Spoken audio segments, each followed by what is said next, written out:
이제 4월이 마지막 주 말일입니다.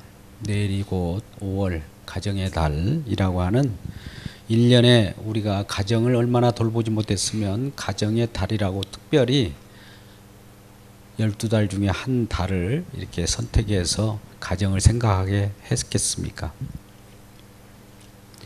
우리는 가정생활, 가정에 돌아갈 가정이 있다는 것이 얼마나 행복합니까?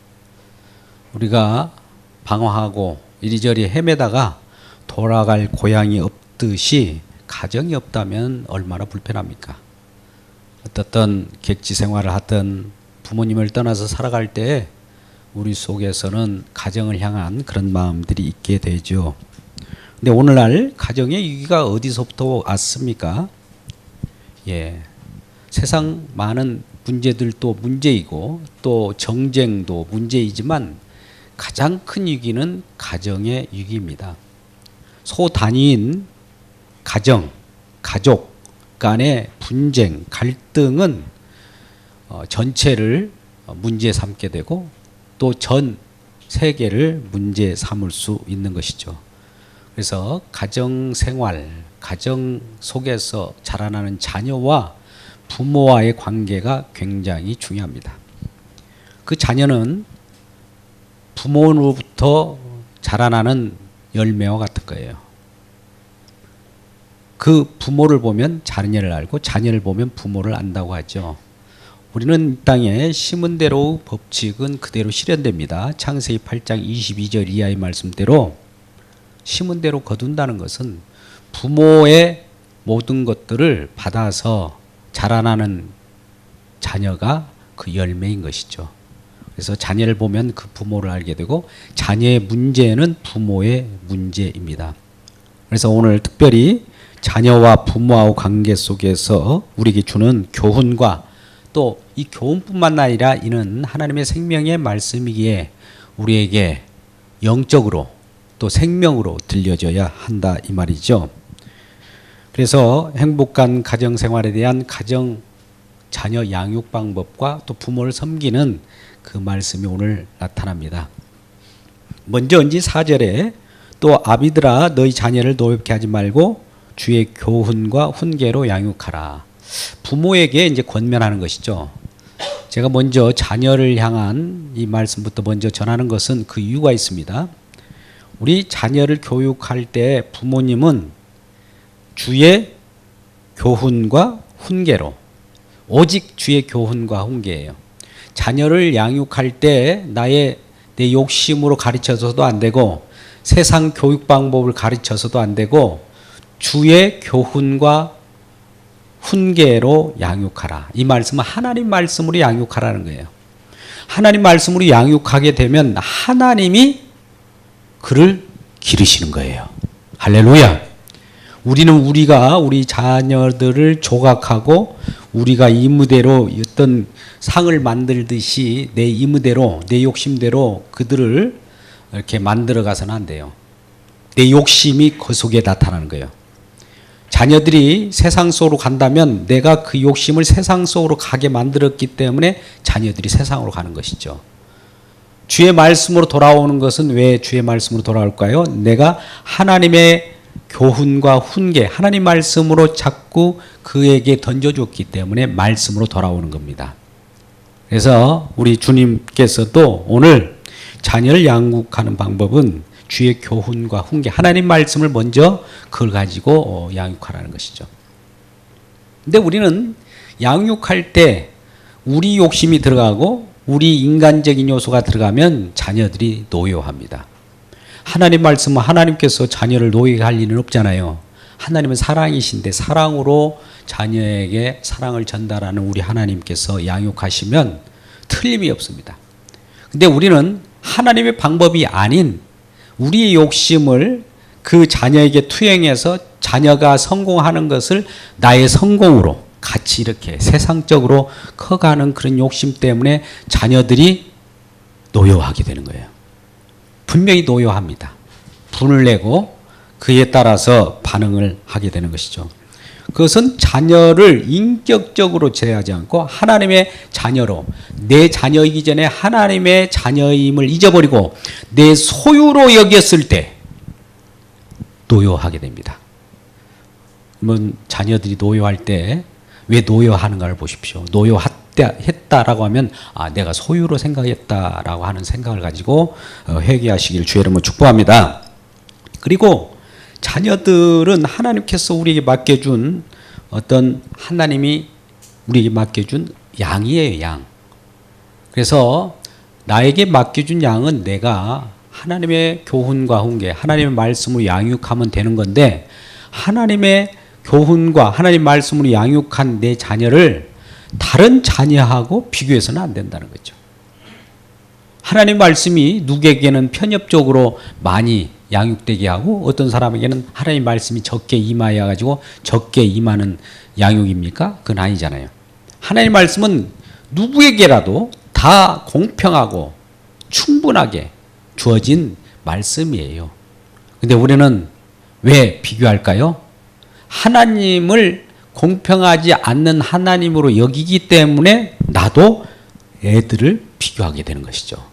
비교하고 있다면 우리가 하나님 공평하신 하나님을 믿지 않기 때문이에요.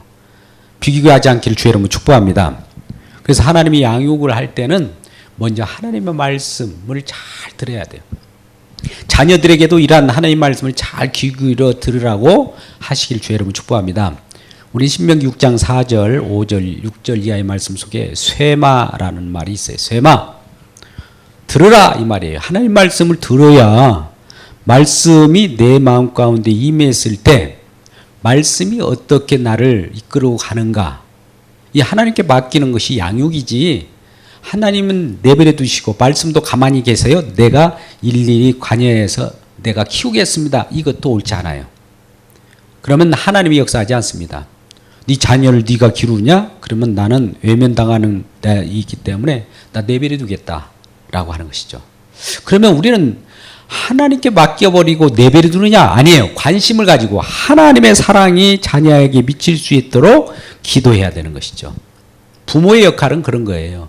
그래서 부모는 자녀에게 주 안에서 양육하고 또 모든 지혜의 근본, 지식의 근본은 하나님이 경외하는 거예요. 하나님을 경외해야 하나님께서 주시는 큰 어떤 것들이 나타나게 돼 있습니다. 그래서 부모의 역할은 말씀을 전파하는 역할이에요.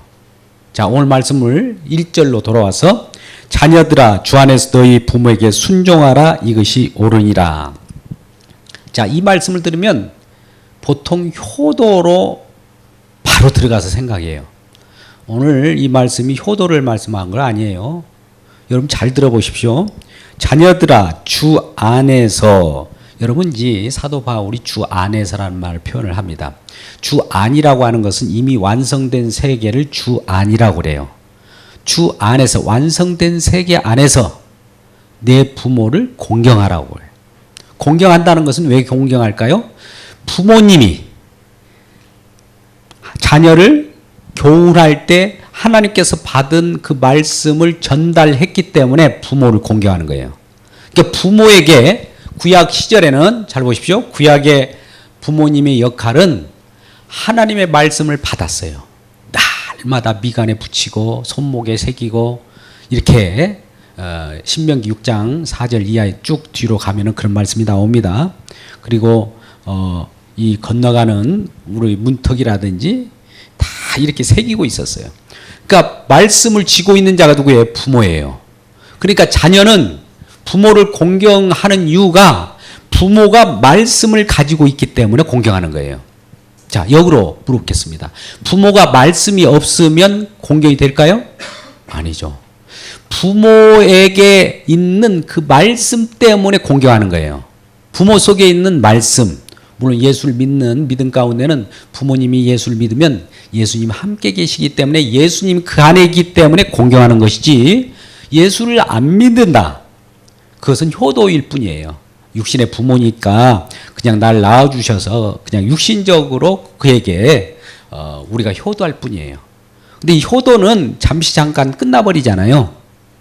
그러나 부모 공경은 하나님을 공경함과 동시에 부모에게 생명을 주는 거예요. 자, 보십시오. 하나님께서 부모에게 말씀을 주셨어요. 이 부모 세대는 저 애굽으로부터 탈출해서 홍해 사건을 건넌 그 경험을 한 부모들이에요. 1세대 부모. 그러니까 하나님의 기적을 알아요. 하나님께서 그 약속의 땅으로 건져 주시겠다고 했고 약속의 땅으로 가게 해 주시겠다고 하는 그 은혜의 은총을 하나님께서 이 부모들로 하여금 경험해 했어요. 말씀을 주시고 말씀으로 그대로 이루어지신 내용이잖아요. 그러니까 말씀을 경험한 그 부모님이 이 경험담을 자녀에게 전달하는 거예요. 그게 주의 교훈과 훈계로 양육한다는 것이죠. 어떤 우리에게 일상사 어떤 도덕적 윤리적인 교훈을 하고 상식적인 얘기를 하는 것이 아니라 하나님께 경험한 것, 말씀을 전달하는 역할을 하기 때문에 자녀들은 부모 속에 있는 말씀 때문에 부모를 공경하는 거예요. 제가 이 스마트폰을 가지고 있다 이 말이에요. 그러면 제가 부모예요. 그럼 스마트폰이 좋기 때문에 저를 공경하는 거예요. 이 스마트폰이 하나님 말씀이에요. 제가 이것을 안 쥐고 있다. 나를 공경하라고 하면 말씀이었기 때문에 저를 공경할 필요가 없어요. 이것은 효도일 뿐이에요. 자, 그래서 오늘 말씀에는 자녀들아 주 안에서 너희 부모에게 순종하라. 왜요? 말씀이 있기 때문에. 부모에는 말씀이 있어요. 구약 당시에는 부모님이 말씀을 쥐고 있었다니까요. 그 말씀을 보고 부모님을 공경하는 거예요. 그래야 부모님이 말씀을 이제 줄 거 아니에요. 공경하니까 말씀 아버지 어머니 하나님 말씀 가지고 계시죠? 저에게도 좀 들려주세요. 절 양육해 주세요. 주의 교훈과 그 훈계로 나를 양육해 주세요. 이런 것이 공경이에요. 그러면 부모님은 그것을 가지고 교훈과 훈계로 말씀을 전달해 줘요. 전달해 줄 때 쇠마 들으라 하면서 자녀들을 놓고 이제 하나님께서 우리에게 부모 세대에게 경험하게 했던 홍해 사건이라든지 요단강 사건이라든지 하나님께서 기적을 베풀어 줬던 여러 가지 메추라의 사건이라든지 만나의 사건이라든지 이런 것들을 들려주었을 때 자녀들이 그 말씀을 듣고 하나님을 공경하며 부모를 공경하게 되었다는 것입니다. 그런데요, 여기 보십시오. 2절에 내 아버지와 어머니 즉 부모를 공경하라. 이것은 약속이 있는 첫 계명이다. 이 무슨 말일까요? 약속이 있는 첫 계명이란 말은 부모를 통해 가지고 하나님이 어떻게 이루신 약속이 그것에 있다 이거예요. 부모님을 통해서 1세대 부모님을 통해서 하나님께서 이것저것 약속하시고 부모들에게 경험하게 하고 약속을 지키신 신실하신 하나님이심을 경험하게 했다는 거죠. 그래서 약속 있는 첫 계명이라는 거예요. 약속이 있다는 것은 약속에 신실하신 하나님, 꼭 지키신 하나님, 만들어내신 하나님, 이루시는 하나님이심을 알고 이루셨다고 할 때 그게 주 안에서라고 하는 겁니다. 그렇다면 오늘날 이 5월달 가정의 달이라고 하면 부모님께 효도하라 이렇게 접근하기보다도 하나님 말씀 때문에 부모님을 공경하라고 하는 거예요. 그래서 부모님이 만약 말씀이 없으면 역으로 자녀가 먼저 하나님의 말씀을 쥐고 있다. 내가 먼저 예수를 믿고 부모님이 나로 하여금 나중에 예수를 믿었다면 누가 부모가 되겠습니까? 묻겠습니다. 그럴 때는 자녀가 부모가 되겠죠. 먼저 믿는 자가 부모가 되는 거예요. 성경 속에서는. 그러니까 지금 많은 사람들이 이 지상에 살고 있을 겁니다. 먼저 믿는 자가 하나님 말씀을 쥐고 있었고 하나님 말씀을 체험했습니다. 그걸 전하면 나중에 듣고 그것을 받아들인 자는 그 말씀을 전달한 자를 공경해야 된다는 것이죠. 우리는 이 부분을 고린도전서 4장 15절에 나타납니다. 사도 바울이 디모데에게 믿음으로 자녀를 낳았다 이렇게 하는 거예요. 자, 복음을 전달함으로써 어떤 자녀가 만들어지는 거예요. 나는 부모 역할이죠. 단지 복음을 전하였는데 그가 자녀가 된 거예요. 근데 자녀를 만드신 분은 하나님이셔요. 자, 이런 내용들이 우리가 얼마나 많은 가르침인을 갖는 스승이 있으나 자녀를 낳는 자는 따로 있다는 거예요. 복음 증거자예요. 그래서 많은 스승 되지 말라고 그래요. 세상 변사가 되지 말라고 해요. 진정한 스승은 예수 한 분뿐인데 복음을 증거한다면 그분이 부모가 되는 거예요. 자, 우리는 먼저 믿는 자로서 부모님이 아직 예수를 못 믿는다면 제가 부모 역할을 해야 됩니다. 그리고 그 부모님은 자녀 역할이 되겠죠. 그러면서 하나님의 말씀을 전달해 보십시오. 하나님께서 우리에게 말씀을 주셔서 우리를 이토록 하나님의 생명의 자녀로 먼저 만들어 주셨습니다. 그러면 부모님도 제가 하나님의 자녀 된 것처럼 부모님도 자녀가 되십시오. 그러면 후속타로 따라오는 부모님도 자녀가 되는 것이죠. 부모와 자녀 관계는 말씀의 관계예요. 성경은 말씀을 증거하는 거고 생명의 말씀이지 효도하라고 성경 속에 이런 것들을 넣어놓을까요? 효도라고 하는 차원이 아니고 효도는 성경이 없어도 우리가 우리가 살아가는 인간의 본성으로서는 우리의 육신적인 부모에게 공경하는 건 당연합니다. 효도하는 것은 그것은 마땅히 우리 그 인간의 어떤 일반 법칙 속에 나타나는 거예요. 근데 성경은 그걸 얘기하려고 구체적으로 이걸 써놓을 필요는 없잖아요.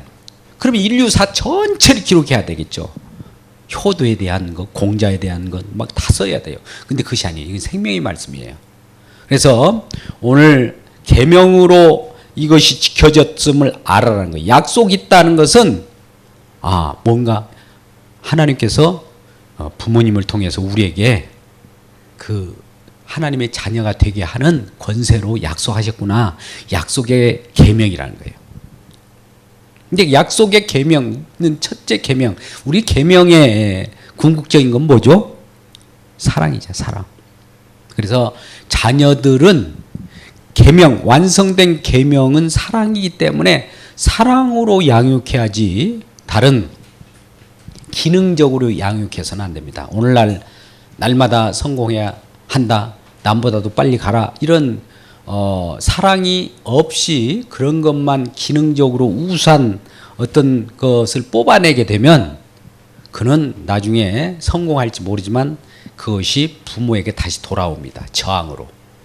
이건 무서운 일이에요. 하나님께서 하나님을 공경하지 않고 하나님께 영광 돌리지 않는 어떠한 세상 일에 있어서는 그렇게 자녀를 훈계했다면 그렇게 길러진 자녀가 하나님이 그 자녀를 통해서 부모에게 역으로 어떤 어려움을 가지고 오게 만들어버립니다. 그래서 항상 주 안에서 우리는 이 자녀를 기르시기를 주의 이름으로 축복합니다. 그래서 하나님의 말씀은 우리의 인도자요 길이요. 부모님을 통해서 주어지는 그 말씀 때문에 우린 시편 119편 105편 볼 때도 하나님 말씀은 내 발의 등이요 내 길의 빛이다. 내가 어디로 갈 바를 알지 못하지만 하나님이 나를 인도하시는 것 때문에 내 앞에 어디로 갈지를 모릅니다 하면 하나님이 말씀이 되어서 부모님을 통해서 우리에게 주어지면 그 말씀을 우리를 인도해요. 그러니까 그 말씀 때문에 부모님 말씀 주셔서 감사합니다. 나를 부모님께서 말씀으로 나에게 전달해 주셔서 감사합니다. 이렇게 하는 것이 공경이라는 것이죠.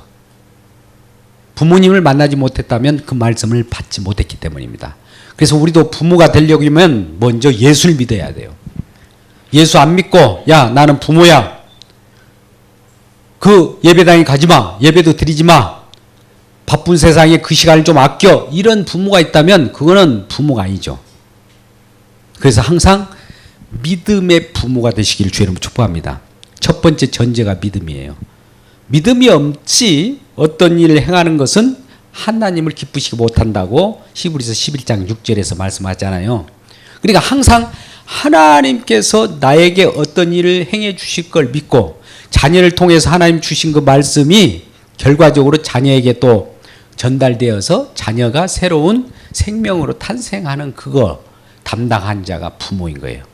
그러므로 제가 여기에서 말씀을 선포하고 복음을 증거하는 이것도 부모의 역할이지만 여러분들이 가정 가운데서 혹은 주변에 많은 이웃들이 있다면 그분들에게 진정한 하나님의 말씀을 먼저 쥐고 있는 자로서 그들에게 말씀을 전파한다면 그들의 부모가 되는 거예요. 그래서 사도 바울도 이걸 부모와 자녀의 관계 속에서 오늘 정립해 온 겁니다. 특별히 교회라고 하는 것은 에베소서에 나타나는 건데 에베소서는 교회론이에요. 자녀와 부부 관계, 부부 관계도 마찬가지입니다. 자, 우리의 자녀의 머리는 누굽니까? 어머니, 부모죠. 부모의 머리는 누구예요? 예수 그리스도. 그러니까 부부 중에서도 다 여자의 머리는 누구예요? 지압이죠. 지압의 부모는 예수 그리스도. 예수 그리스도, 최후의 예수 그리스도 안에서의 가정생활이 부부생활이에요. 어느 날 이런 생각을 한 분들이 있어요. 자, 예수도 믿는 것 중요하지만 가정생활이 더 중요하다. 이런 사람들이 있어요. 그것은 우애가 지금 예수가 우리의 머리잖아요. 부부 중에 그 여자의 머리는 남편이요, 남편의 머리는 예수인데 예수님을 벗어버리고 자, 부부 생활하자. 이거 옳지 않습니다. 예수님이 계신 가운데의 부모의 역할이 중요하고 부부의 역할이에요. 그러니까 오늘날 가정사역을 하는데 큰 문제가 있었던 경우가 그런 거예요. 자, 예배 드리는 것도 중요하지만 가정이 먼저다. 여러분, 가정이 먼저라는 건 뭡니까? 그 안에 예수가 있기 때문에 가정을 들어가라는 거예요. 가정 속에서도 예수님 우리를 다스리고 계심을 알고 주님의 훈계와 주님의 말씀을 가지고 가정생활을 하라고 하는 것이지 예배도 빼버리고 말씀도 빼버리고 부부 놀러 다니라고 그 가정 치유사역이 있는 것이 아니란 말이죠. 아주 이게 문제가 있었던 시절이 있었습니다. 그러나 오늘 정립하십시오. 에베소서의 6장 전에도 5장 주종과의 관계도 상전과 부하도 마찬가지예요. 그 관계는 모든 관계 속의 위에는 예수님이 계셔요. 예수님께서 가정의 주인 되신 거예요. 그 주인 되심을 알고 예수님이 왜 주인 됐을까? 그러면 우리 부부의 역할도 당신이 나의 예수님처럼 행동해 주기를 바래. 이런 것이 주님을 바라보는 부부 생활입니다. 그리고 자녀와 부모와의 관계 속에서도 말씀이 위에 계시기 때문에 부모님을 통하여 우리에게 전달되는 그 말씀 때문에 부모를 공경하는 것이지 우리가 육신적 부모이기 때문에 공경하자 그런 차원은 벗어나는 것이죠. 세상 속에서는 효도도 중요합니다. 효도하십시오. 그러나 하나님의 말씀의 계명은 약속이 있는 첫 계명이 약속이 이루어졌음을 알고 이러한 약속이 우리 가운데 임해 약속이 이루어지지 않으면 생명이 없어요. 성경 말씀이 십자가에서 어떤 약속이 최종적으로 이루어진 곳이 십자가잖아요. 십자가의 그 사랑을 받지 아니하면 약속이 이루어지지 않는 거예요. 그래서 오늘날도 예수를 믿지 않는 성경만 연구하는 자들이 얼마나 많습니까? 예수님을 믿지 않고 성경 속에 그 하나님이 예수님이심을 모르고 그냥 신을 섬기는 자들이 많아요. 그거는 약속이 이루어진 것을 모르기 때문에 그들은 생명을 얻는 자들이 아니라는 것이죠. 여러분, 이런 유명한 교육의 할아버지가 있죠. 스위스의 페스탈로치라고 하는 우리 교과서에서 예전에 애들이 놓는데 유리 조각이 널려 있을 때 그걸 일일이 줍고 다니는 걸로 기억합니다. 근데 그가 이런 말씀했어요. 가정은 최상의 학교다. 그런데 이 학교의 교과 과정은 사랑이다. 라고 말했어요. 그분은 예수를 믿었는지 안 믿었는지 모르지만 그 사랑이 예수님의 십자가의 사랑이라면 그건 완전한 교과 과정인 겁니다. 그래서 오늘날 예수님의 교수법, 예수님의 학습법, 예수님의 자녀 교육법 이런 것들이 나오는데 결과적으로 그런 방법이 나오든 안 나오든 관계없이 하나님 말씀으로 양육하라는 거예요. 그 어떤 것보다도 이거 하나님이 약속의 말씀이 없는 세상 어떠한 지고지순한 어떤 능력 있는 일이라도 그것은 다 허위로 하나님께서 풀어버립니다. 이 명심하십시오. 이것은 굉장히 중요합니다. 물론 우리는 교육 목회를 하는 여러 교회들을 보게 됩니다. 모두가 그 자녀들을 주의 말씀과 교훈에 의해서 양육되기를 바라는 마음으로 이와 같이 교회에 나오는지는 모르겠어요. 그러나 그 가운데 나온 자들이 하나님께서 주시는 그 말씀을 제대로 받았다면 생명의 말씀을 받은 자, 먼저 받은 자가 부모로서 그것을 자녀들에게, 자녀는 앞으로 계속 또 자녀가 생길 거고 또 자녀가 생길 겁니다. 이 하나님의 약속의 말씀이 계속 전달될 때, 약속, 이루어진 약속이에요. 약속이 있는 척개미라니 이루어진 그 약속이 전달. 약속이 이루어졌대. 예수가 그리스도대. 예수는 그리스도라고 하는 것은 예수님께서 이루셨다라는 말이 그리스도라는 말이에요. 예수님이 이루셨대라고 전하면은 약속이 이루어졌어. 너도 생명이 있는 자녀가 됐어. 또 예수는 그리스도라고 전파하면 또 생명 있는 약속의 말씀이 그에게 임하여서 그가 예수님께 계속 들어오게 되는 거예요. 그러면 자녀가 많아지겠죠. 하나님의 자녀가 번창하는 역사가 있습니다. 이것이 창세기 1장 28절에 생육하고 번성하고 땅이 충만하 땅을 다스리라는 거예요. 결과적으로 먼저 하나님 앞에 올곧게 서서 예수 그리스도를 믿는 믿음 가운데 그 믿은 그 첫 번째 사람이 있을 거예요.